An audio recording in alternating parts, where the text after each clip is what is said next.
ไปปั้นนอนอยู่อเมริกาเนอะหมูตั้นชอบปั้นนอนเนอะ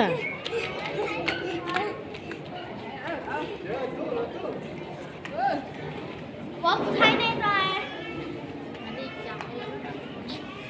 จับต้นดอก นี่ที่สามหมูเจ็ดตัวเป็นหมูเนอะ พวกมายูมูอยู่ก็ไปเลยอะไร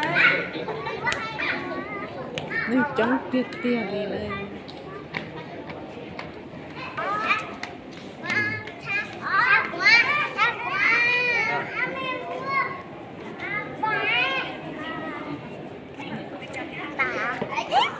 ใครกันแม่เนี่ย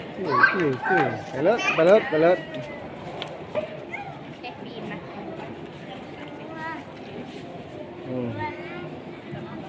นี่จะถ่ายตรงนี้จ้า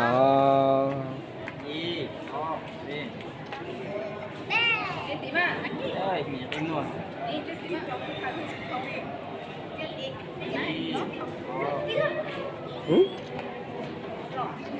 หนูก็ใจชาเตะกับอีคุยนะ เขาตึงนอนอยู่อเมริกาเท่านะ หนูก็จะเล่นไอ้ก็กับไอ้ละอ่ะ ไปแล้ว